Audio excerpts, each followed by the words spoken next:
Hello, guys. I am here again. I'm back, right?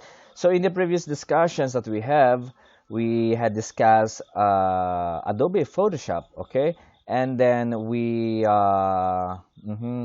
discussed the different steps on how to do this and how to do that. Just for example, how to remove a background of an image or the background of an image and save it as PNG so that the background will be omitted whenever you use that image, and then others, of course. So for now, um, we will be discussing or demonstrating how to lay out a tarpaulin. So we have here, I made here a guide, okay?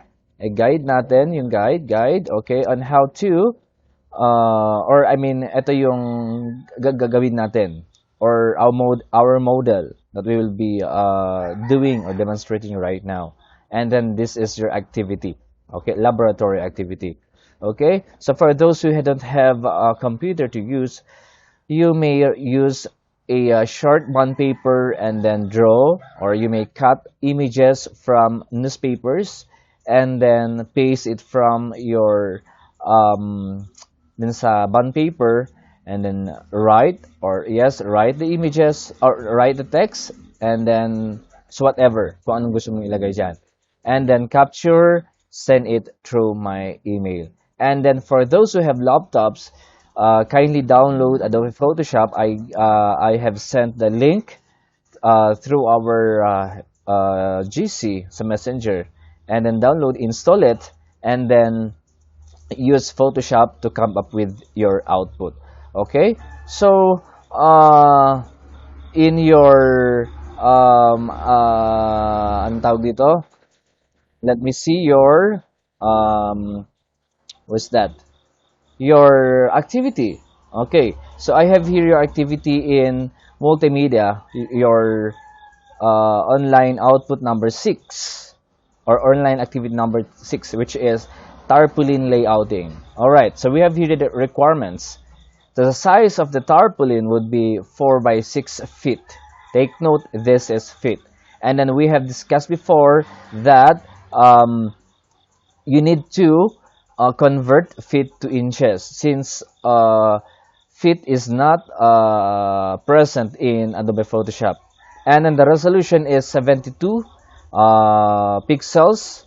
Okay, since the size is already enough, or big enough, okay, and then we don't have plan of printing it in a bigger size anymore, okay, so as is a 72, yun na yun. It's either you may print it in a smaller size bond paper or whatsoever size, but then the maximum size is 4 by 6 feet, so the size or the resolution would be 72.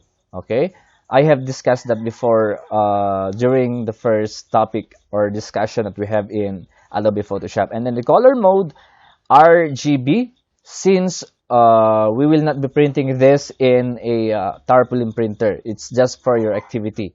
Okay, but then when you design soon for your tarpaulin, let's say design for your graduation or any, okay, for your birthday, use CMYK, okay, for your actual design. Kasi yung CMYK, that is the color mode for the plotter or yung printer ng printer ng tarpaulin. And then we have here, include the different the following text: congratulations, the name of the person, the degree or the course finished, add a sayings or a Bible verse, and then the picture of the person, add the background image, and then include other objects. Okay, and then make sure to apply the text styles and effects so that the text included would be will be readable on your design. Okay, so for us to start our layouting, okay, you need to install first your Adobe Photoshop. Okay, the installer, I said, I sent the link. Once downloaded, you unzip or extract the file, and then dun sa folder na nagawa na extract, you have there your installer plus yung anti-cloud or yung i-ano natin, parang ika-track natin siya. And again, I'm telling this, masama yon mag-crack. But then, for educational purposes only, we need to do this. Okay? Kasi pag hindi mo ginawa, you only have 30 days to use your Adobe Photoshop. Okay? So, I have here, once installed, okay, click the start button on your computer and then you can see the list of applications. So, you can find Adobe Photoshop here. Okay? So, for me, I have here my Adobe Photoshop. So, I will click this one, okay, and then it will load or open my Adobe Photoshop. Okay, for the meantime, while the Adobe Photoshop is loading, okay, I also prepared here a background, okay, background. I downloaded this on Google, okay, an HD background. Aside from that, the picture of the person, okay, ito, and then I have here, since I'm not going to, okay, this is actually the Photoshop already opened. Since I'm not going to type or create congratulations, I just downloaded this again, this image or graphics in Google. And of course, we have here downloaded in Google still, and then this one still in Google, and then the different pictures of the person. It's up to you. It's up to you. Depende na dun sa may nagde-design, kung paano yung design. So, as you can see, this is the tarpaulin or the output should be, okay? And then when you zoom in, still, kasi nga malaking size nito, 4 by 6 feet. Okay? And then, aside from that, kapag i-zoom in natin, yun, clear pa din. Kasi magpiprint ito sa malaking sa 4 by 6. So, hindi siya bond paper magpiprint. 4 by 6 feet.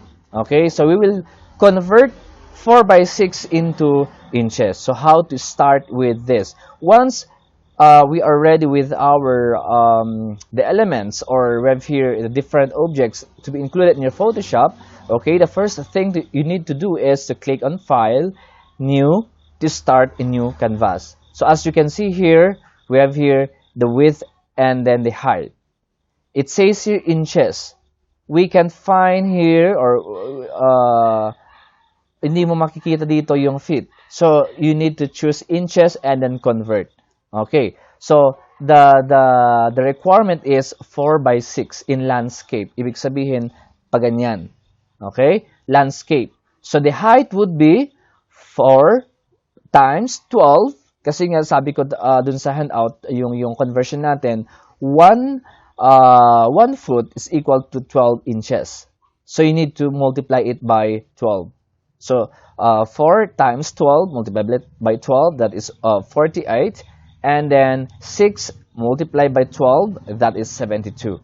Okay? And then the resolution is 72. Okay? Kahit sabihin natin yan, 72. And then the color mode, I'll be using RGB. Okay. But then if your height or the size here is small, just for example, ano lang siya, 10 by 10 inches. Inches ha, hindi siya feet. 10 by 10 inches, okay, lakihan mo yung resolution niya. Baka later on, ipiprint mo siya sa tarpaulin, malaking size. Kapag naka-enlarge na yan, okay pa din yung output. Okay? So, this is the requirement, 72, 48 inches. So, when you convert this is 4 by 6 feet. And then, 72 resolution, RGB color mode. And then, click OK. So, as you can see here, this is now your canvas. This is the size of your canvas. 4 by 6 feet. Next thing to do is to import, of course, the background. It's up to you, okay? But for me, I need to import first the background, okay? Dito, lagay ko mismo dito. And then resize it, okay? Kahit wag na tayo mag-press ng shift dito kasi i-fit lang naman natin dito, yan. And then, you just press enter on your keyboard, okay? Once nakalagay nandoon, ano ba yung reason? Bakit ko iniuna yung background? para makikita ko or nakikita ko agad-agad kung ano yung output. Hindi yung lagay muna ako ng lagay ng objects and then later on, lagay ko yung background, yun pala hindi nagmamatch yung ating colors. Okay? So, ilagay ko na yung background para kapag naglagay ako ng object, at least nagmamatch, nakikita ko na yung color, yung combination ng color. Okay? Then, as you can see here, in our tarpaulin, the color is, or the background color is different. Okay? Medyo may pagka-green na. Dito, iba yung color. So, we need to change the color. So, how to change the hue and saturation? Okay. You need to select first the layer of the background. Ito. Not this one. This is the color white background. This is the image. Ito yung image na yan. And then, click here. Click this one. And then, we have here, hue and saturation. Okay? You may now adjust the hue and saturation according to your like or taste. Yan. Depende na sa'yo. Halimbawa, gusto mo yung ganyang color, if this color is okay for you, and then close. Okay? So the color is being modified. Next thing to do is to add the image. So I will just drag and drop the image, or you may also click File and then Place. When we say place, ipi-place niya and then browse the location of the image. We have here the image and then place. Ilalagay niya dito sa ating canvas. Since this is an image or picture ng tao, we need to press Shift. Shift on my keyboard and then i-resize natin. Without releasing na my Shift. Okay, i-move muna natin dito. And then shift again, and then resize. So let's check kung paano yung design ulit natin. So parang ganyan siya. Naka-top, ito, yan. Okay? So again, we have here, this would be okay. Pwede natin itaas yan, yan. And then after you resize, if this is okay with you, press enter. Okay? And then as you can observe here, okay, as you have observed here, there is a yellow color, or that is the stroke, yes. Okay, so you need to select the move tool. Ito, move tool, make sure na naka-auto select ka, yan, naka-check, and then click on the image, and then where is the move tool, the stroke, we have here FX. The layer is selected, ito yung picture, and then FX, and then stroke. Okay? Once you click stroke, you need to select, let's say, a yellow color. Gayahin natin ito. Okay? So, paano natin yan gagayahin? Okay? Actually, pwede kang kumuha ng color sa kung anong gusto mong color. Halimbawa, I have here a color yellow. Okay? We have discussed this before. Pwede niyo siyang interchange. When I used this color, the color would be red. Kasi yun ang nasa taas. So, I need to select a color. You may use also this one to pick colors from here. Okay? Or, you may, okay, ito, click this one and then select a color. Or pick color. Halimbawa ito, color picker. Yellow. So, that would be the color. So, kung ano yung nakikita nyo dito, yun yung color. And then, click OK. And then, adjust the size. So, for me, I place here 20. Okay, the size is 20. Yung size ng stroke niya. And then, click on OK button. So, as you can see here, okay, medyo pareho. Nandun na yung stroke. Stroke, yes. Next is to add the congratulations. Okay? I will just drag and drop the congratulation here. Drag and drop it here. Okay? Yun yung congratulation. Maliit lang yung size niya. Kasi ang size ng tarpaulin natin malaki. 4x6. So, I will press shift para hindi mag-distort yung image. Okay, yan. And then, I will, yan, resize. And then, move it here. Then, resize. Okay? Yan. Then, as you can see, okay, yan. Meron siyang background color na white. Okay? So, paano ulit? Paano magtanggal ng background color? For you to edit this, you need to convert this layer or rasterize this layer. So how? Ito, kapag meron ka nakikitang ganyan, hindi mo pwedeng i-edit or mag-delete dun sa layer na yon. Okay? You need to right-click on it and then rasterize the layer. Natanggal na yon. Yung parang ganito, oh, wala na doon. Yung congratulations natin. So, pwede na natin gamitin si Magic Wand tool. Since there is only one color or solid color on the background, you may use Magic Wand tool. Click and then make sure na walang daanan yung white papunta dito sa white dito sa loob. Kasi kapag meron, pati yung congratulations magdi-delete. So as you can see here, hanggang dun lang siya, oh, yan. And then press ko yung delete button on my keyboard, yan na yung output natin. Congratulations. Okay?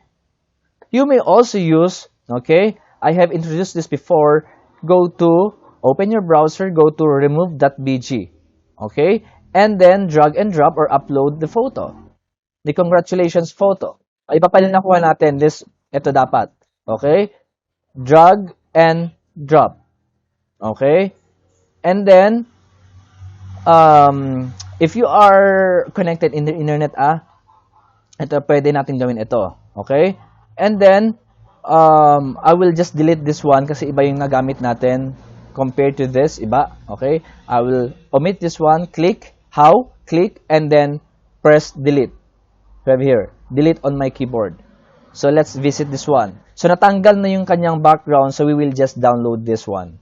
Okay, it's downloaded. So I will open it on my download folder. It's here. So I will just drag and drop it here. Okay, and then resize. So as you can see, nawala na yung background color. Okay, and then press enter. As you can see, yun. Pero, pati yung N or S, tinanggal na niya. Depende. Baka inakala niya background yun. Okay? So, hindi ko pwedeng gamitin ito.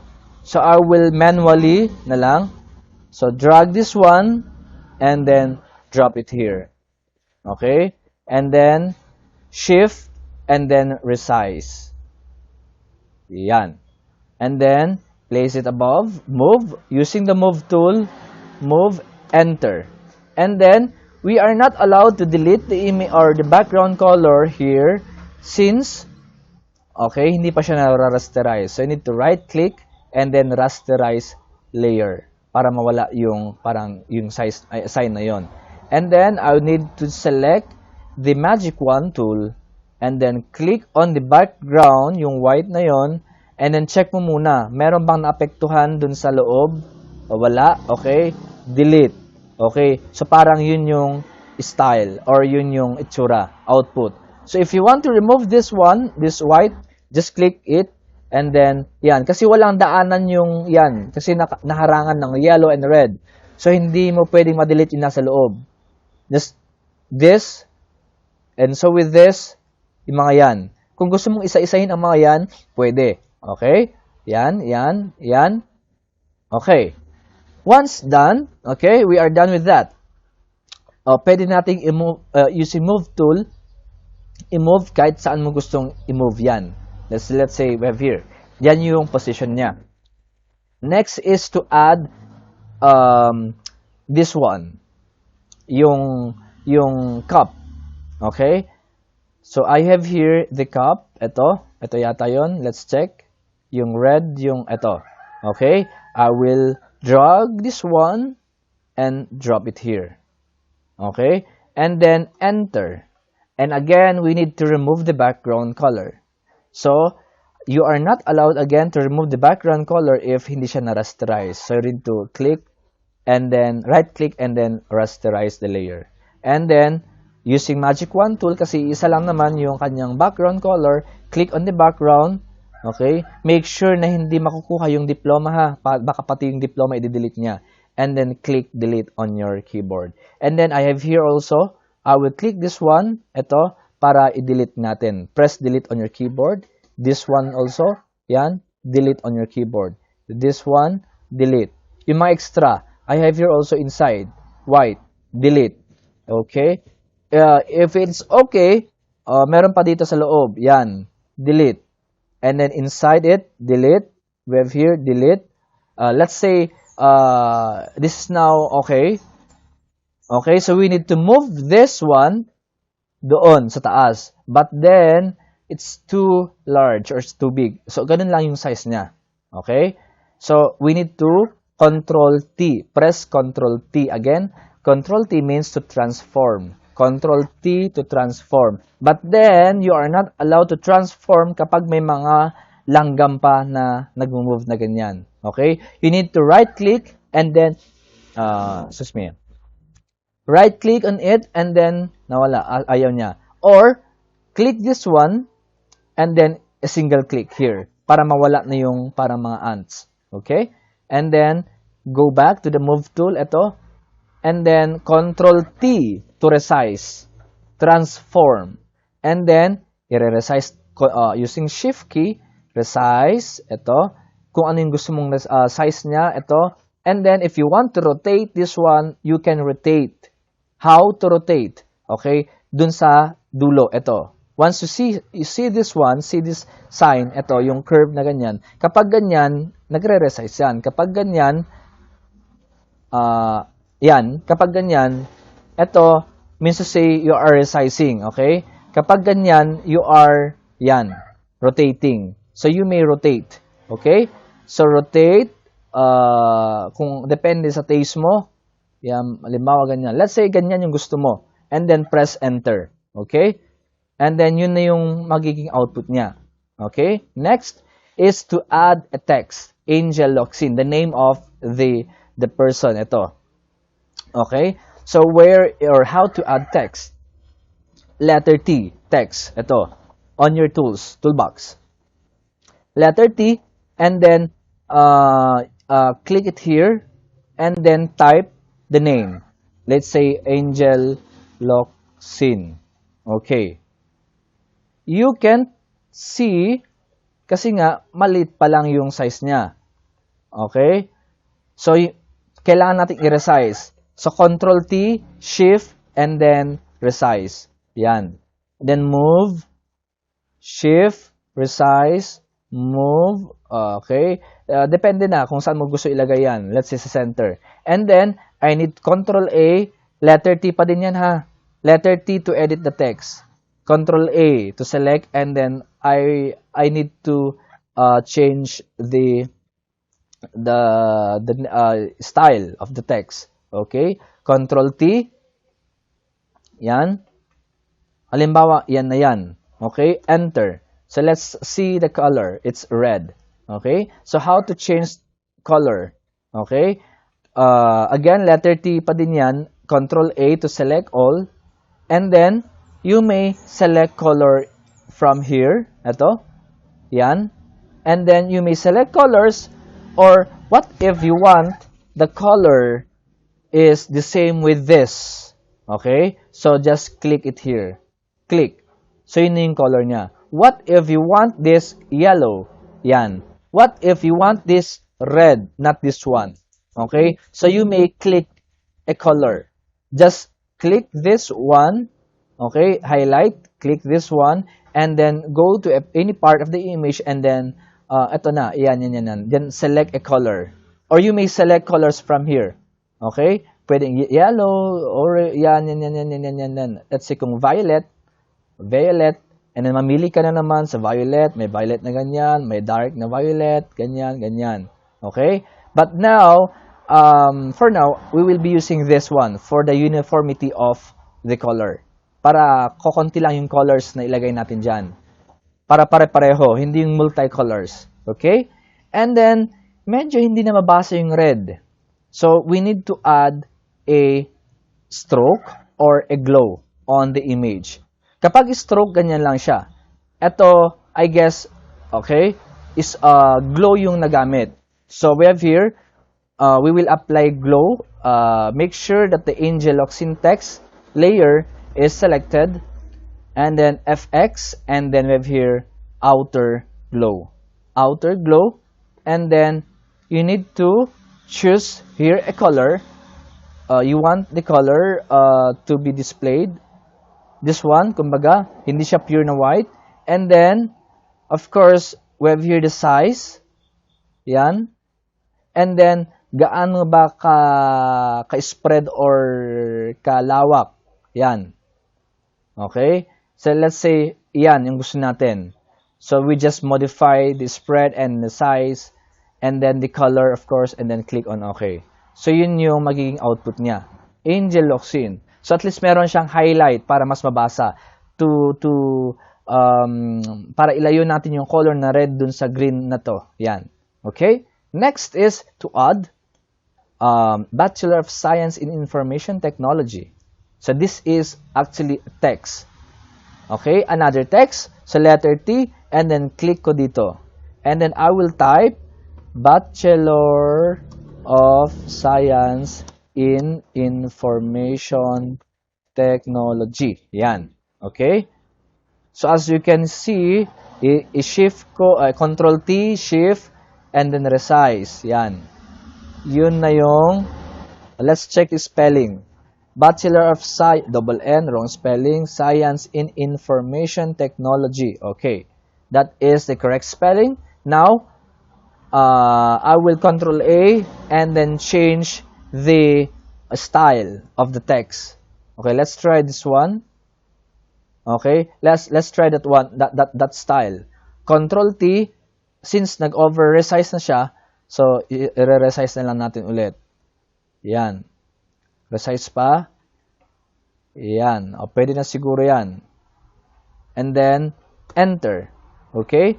And then the color would be black. And then meron siyang glow, outer glow na medyo white. So, let's change the color. Control A to black. So, we have here the black color here sa lower part. Then, click OK.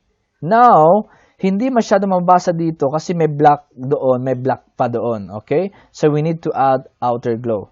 FX, make sure that this layer is selected. Let's check if it's recording. Yeah.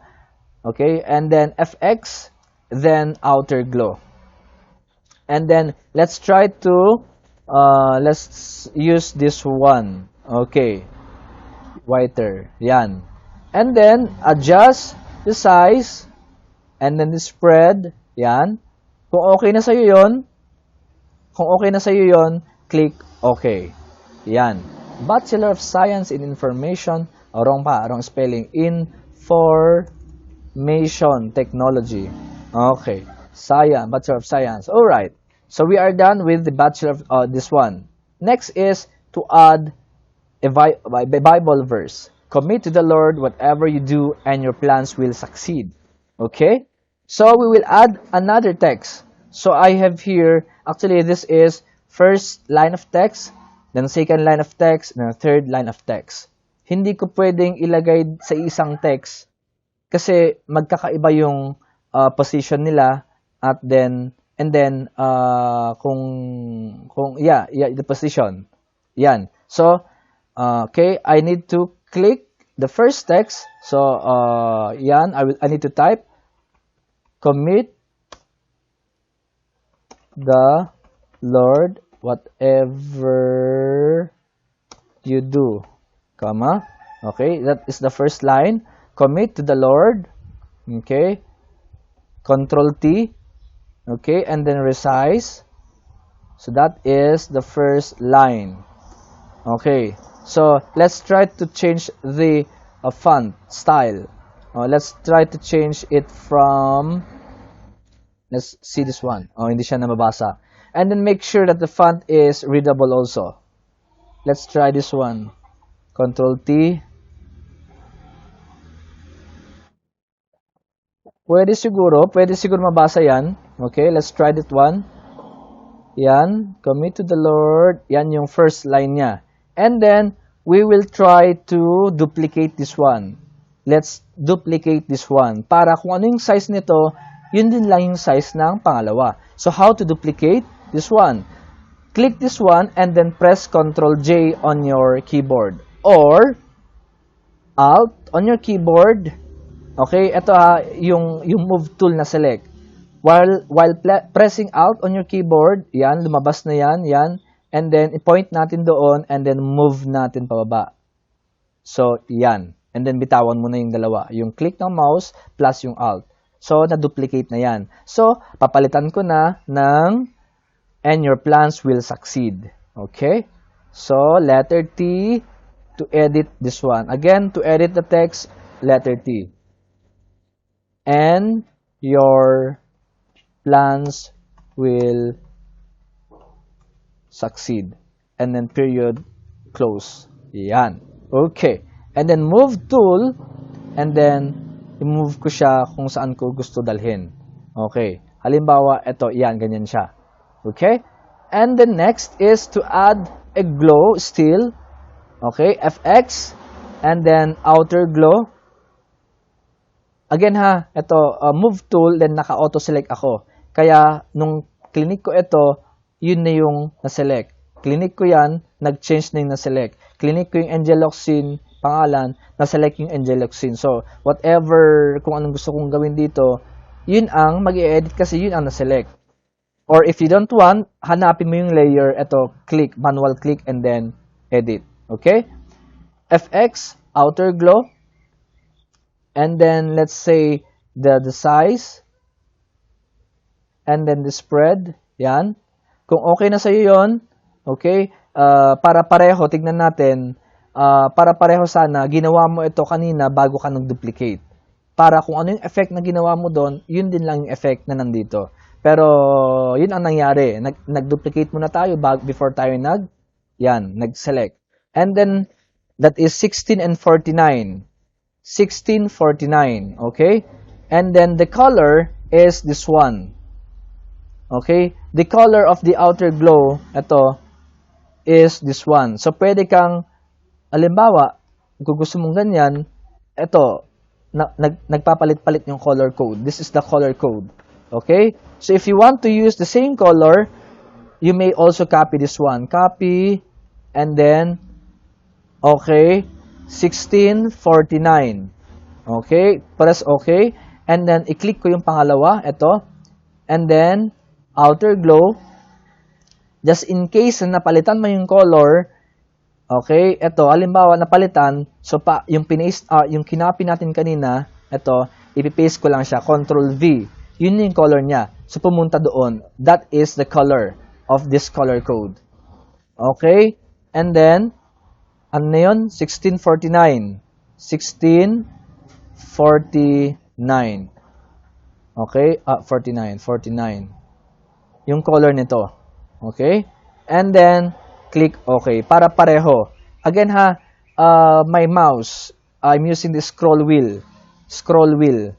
Para, nag-scroll lang ako, nag-zoom in. Okay? So, para gawin nyo yun, magawa nyo yun, yung nasa handout, edit, preferences, and then general, or just press Ctrl K on your keyboard, and then make sure that the zoom with the scroll wheel was selected. Okay? And then click OK. Next, we need to add another text, Proverbs 16:3. Okay? Proverbs 16:3. So, let's say we need to use this one. So, Alt, and then move. Yan. So, letter T, to change or to edit the text, highlight. So, Proverbs 16:3. Okay. Limbawa, yun na yun. Okay, this one.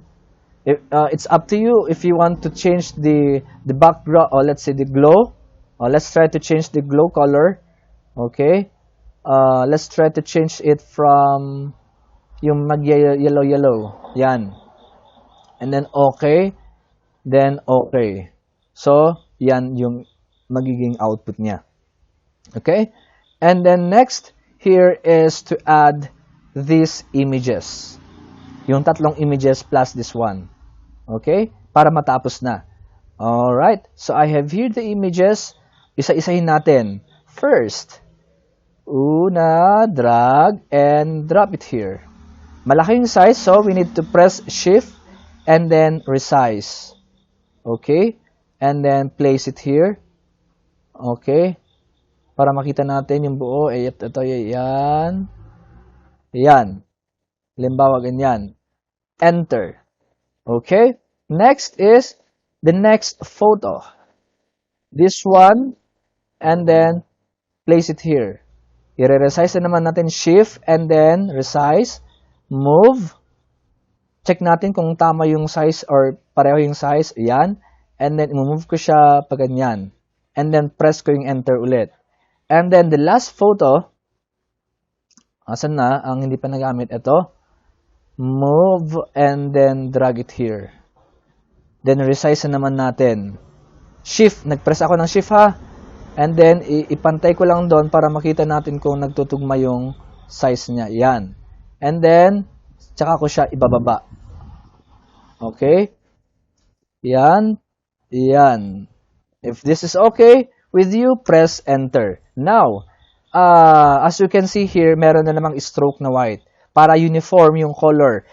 It's not necessary to add different or multicolor in your design. Masyado ng colorful, baka medyo iba na yung tingin.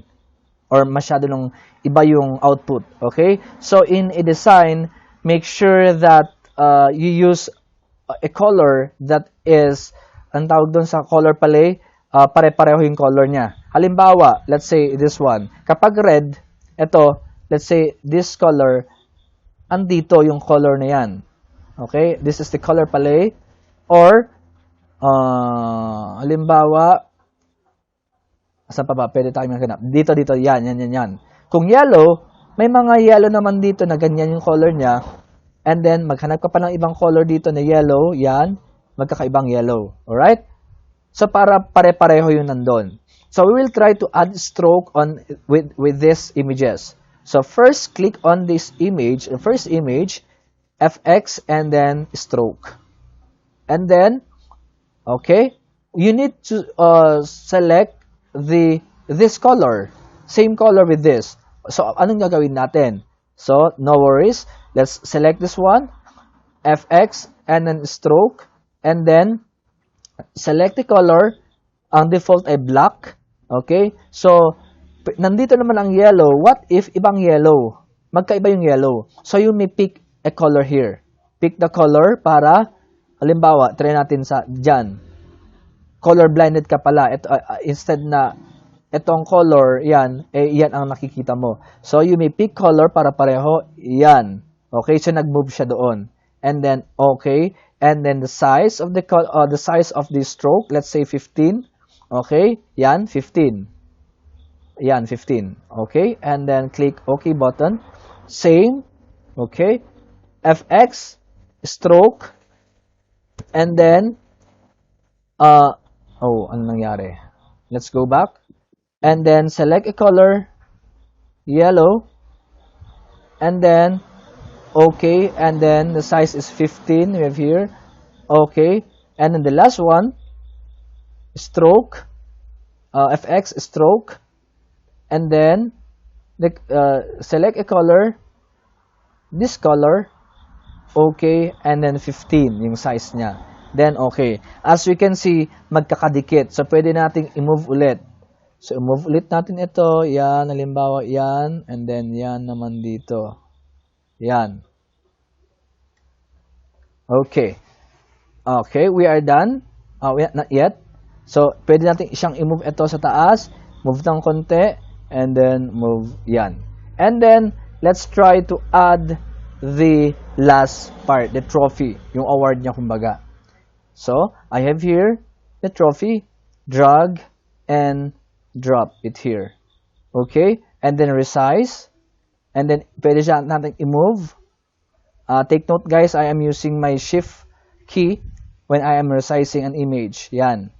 Halimbawa, yan yung gusto nating size. And then, press natin yung enter key. Okay. As you have observed again, meron na namang siyang ganyan. So, you need to rasterize. Right-click and then rasterize. Right-click yung layer. By the way, if this layer is not displaying here, wala dito yung layer, okay, click window and then select layer or press F7 on your keyboard. So yan, layers. Or baka naman kasi nasa channel ka or nasa path ka. So click mo yung layer na nandito. Yan, layers. Para mag-display yung mga layers. So ito yung trophy. Nandun yung background na white. So how to omit the background white? So you may use the online Okay, marami na nagbukas na Photoshop. Ito. You may use this one, the remove BG, or okay, we will manually remove it using the magic wand tool. Click and then delete. Click dun sa loob na white, delete, click, delete, click, delete, click, delete. Halimbawa, okay na yan. Okay na yung ganyan. So, that's it. Then, you may move or the proper placement kung saan mo gustong ilagay. And then, we are done with this. Okay? As we can check here, image, the canvas is 72/48 inches. Okay, yan, inches. I-convert natin yan, magiging 4/6 feet. And then, the image size, para makita natin yung resolution, yan. 72/48, 72 yung resolution niya. Okay? And then, we may now save this one. Halimbawa, you are not yet done with your editing. So, save muna natin siya. Okay. Sample. Mag-save siya dun sa folder na tarp. Sample. PSD muna siya. Save. And then, okay. So, pagbuksan natin siya, ito, yun yung sample na ano natin. So, kapag i-close ko ito, halimbawa, I'm going to close this one, and then open this one, I will double-click. Ayan. Kung ano yung ginawa mo, nandyan pa din. Pwede mo pang i-edit. Yan. Pwede mo pa siyang lagyan ng text, pwede mo pa siyang i-edit, pwede mo pa siyang i-move. Yan kapag nakasave as PSD. Now, what if this is now the final output of final countdown? Final output. Okay. So, ready to be printed in a Tarpaulin printer. Okay. File. Save as. And then, you need to select the file format. So, we have here the first JPEG. JPEG. Okay. Let's say the file name is sample.jpg. Okay. And then, click Save. Sample.jpg. Click Save. Okay. And then, make sure na itong large file, naka-large file talaga yan. Kasi minsan, baka nakaganyan lang yan. So, the maximum size, and then, click OK. And then, nag-save na siya. Check natin. Sample. Ito. Yan. Ito yung ginawa natin. Yan. Ito yung model natin. Yan. Okay? So, nandito na siya. So, as you can see here, you are seeing the correct color. Kasi naka-RGB. Tama ba? RGB. RGB. Color. Mode. Yung monitor ko, naka-RGB kasi siya. So, we are seeing the correct color. Now, how to convert this into CMYK. If you want this, halimbawa, nagkamali ka lang. Naka-RGB ito. Paano ko siya i-convert into CMYK para ma-print ko siya sa Tarpaulin printer or plotter? Okay, no problem. Drag this one. And then, drop ko siya dito. Or i-close natin yung isang tab. Yan. So, this is sample. Okay. Let's convert image. Okay, we have here image. Then mode to CMYK color. And vice versa. Kapag naka-CMYK, pwede mo siyang i-convert into RGB color. Para pwede mo siyang i-view. Let's say, i-print mo siya sa printer na yung ordinary printer na yung maliliit. RGB yan. So, pwede mo siyang i-convert. I-select mo lang yung color. Kasi nga, tapos na. Tapos na ito. So, CMYK color. And then, okay. And then, pwede na natin siyang i-save ulit. Let's say, save as natin para maiba. Okay? Sample CMYK. Ilagyan lang natin ng CMYK yung kanyang file name. The same. JPEG pa din yan. Okay. Save natin. Naka-maximum. And then, okay. Let's check. Ito yung sample. Yan. You are seeing the correct color. Okay. Kasi naka-RGB yung screen natin. Ito yung CMYK natin. Let's try to open. O, diba? Umiba yung color niya. Okay? But don't you worry. Ito man ang nakikita mo pag nag-print yan sa Tarpaulin or plotter. Ito pa ding color ang magdi-display or mapiprint. Okay? So we have just only we just converted the RGB to CMYK. And vice versa, of course, kapag naka CMYK, what if ito, gusto mo siyang i-print or i-flash na lang sa computer, convert mo ulit. Ito, open mo siya, okay, close ko lang siya. Ito, naka CMYK, okay, and then drag natin dyan, and i-convert natin, drag ba? Yan, you have here. And then, image mode, and then, convert natin RGB. Yan. And then, file, save as, okay, instead of CMYK, change natin ng RGB. Yan. Click save. Okay, and then press OK button. So, let's check yung my RGB. Ito. So, this is the CMYK, and then, this one is the RGB color. Bumalik na sa dati ulit. Since our monitor is in RGB mode. Okay, so we have here, now ito dapat, yung CMYK ha. Ito na yung ilagay mo sa flash drive at isend mo or dalhin mo sa printer or Tarpaulin printer, printing shop. Yan, ito. Or ito na yung i-email mo and then yun yung ipiprint nila. Kasi kapag hindi mo ginawa, they need to convert this one into CMYK. Sila pa yung magko-convert. Okay? So, that's it. So, we are done with this one. Okay? We are done with the layouting of your Tarpaulin. So, I hope you can do it, guys. Yung pag-layout naman ng inyong Tarpaulin.